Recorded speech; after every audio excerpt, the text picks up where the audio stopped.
Assalamualaikum warahmatullahi wabarakatuh. Saudaraku kaum muslimin dan muslimat, kali ini mari kita lihat kisah inspiratif dari seorang pemuda muallaf dari Singapura, yaitu Harold atau Firdaus. Inilah kisahnya.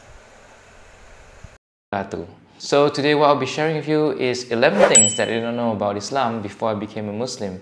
You also come to find that only touching briefly on each of these points, I didn't know the difference between religion and culture. Coming from Singapore, I've always seen Malays practicing the religion, and due to my ignorance, I thought that Islam came from the Malays, when actually Islam came from the Middle East. And it was the Arabs who shared about the religion to the rest of the world. Therefore, I had the misconception and thought that when I converted, I was converting to be a Malay. It's not right, because that would mean that I'm converting to another race. There's a lot of practices in the religion which is separate from the culture. So you can be a Chinese, an Indian, or any other race, and you can still embrace the religion and bring your culture in it, as long as it doesn't go against the rulings of Islam. Point number 2, the concept of God in Islam. So coming from my past as a Catholic, I used to go to church and I see many images, statues, and some people wearing crucifixes. But for the Muslims, God does not have an image, and that no one has ever seen God.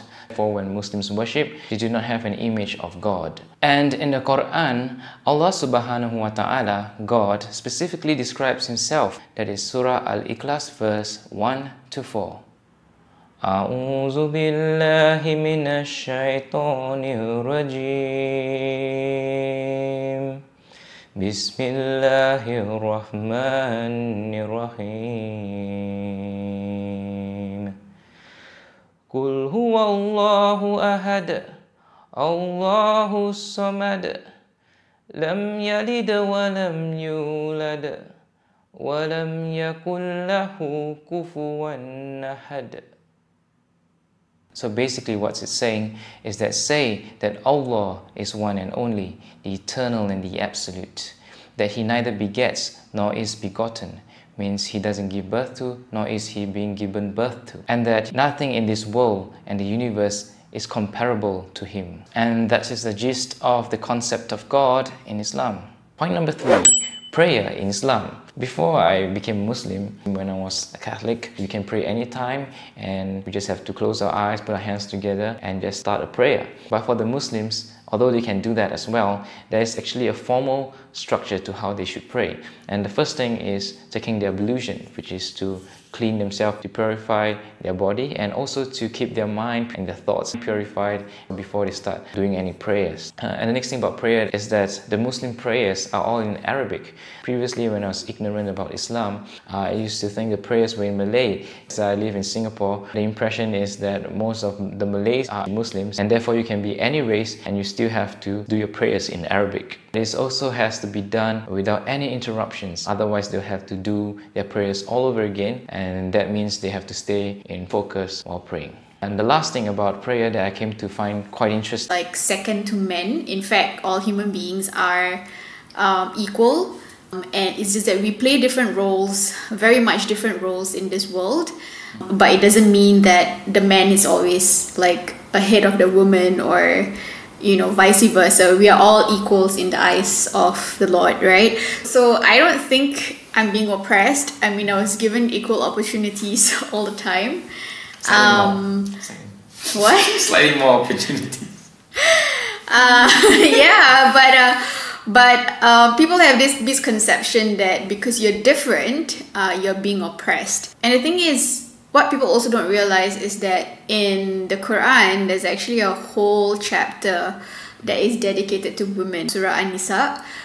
It talks about the status of women, how women should be taken care of, and all the things with regards to women, and how high the status of women are in the eyes of God as well. So I think that the whole women are being oppressed issue is just not real, although there are of course biases, but it doesn't just apply to Muslim women. I think in life, so long as you dress differently from everyone, you don't conform to the norms, the societal norms, people think that you're being oppressed just because you have to cover up. But you think about it, back then when women are told to cover up to sort of protect themselves, like in terms of their modesty, From the gaze of men. and from the gaze of men. And actually, in all honesty, that is really to protect Men from making women an object of desire. Having said that, in today's context, as I mentioned earlier, like we have different roles to play. It doesn't mean that I do the housework means I'm oppressed, like I have to stay in the kitchen. But actually, in this household, he does most of the housework, and I'm very blessed and grateful for a husband like him, because he helps me with almost everything in the house. Kidding. But yeah, so I mean, women, we just have different roles from men. It doesn't mean that we are oppressed. And I don't see the way I dress as a sign of oppression. In fact, the reason why I don this is really because of my relationship with God, and it has nothing to do with people telling me to do so. You know, I've had a few occasions where people tell me like, "Hey Sha, why don't you dress like other people do? You know, people see you as different," and things like that. So when you take a look at it from that perspective, I think that is oppression. Like, why should I conform to your norms, or why should I conform to the societal norms? Like, what?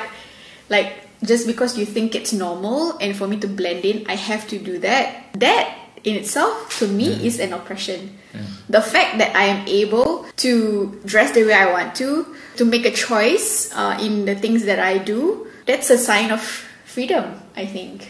So I mean, yeah, honestly, do I really look oppressed? No, right? But yeah, so in conclusion, I don't think women in Islam are oppressed. And the term oppressed shouldn't be used at all in the religious context, because really in Islam, women are very much liberated and celebrated as well. So that's all for the 11 points of what I did not know about Islam before I became Muslims. And I hope you enjoyed this video. And to my dear brothers and sisters in Islam, Assalamualaikum warahmatullahi wabarakatuh. Remember to like and subscribe, and also to hit the notification button. And we'll see you again in the next video. Bye!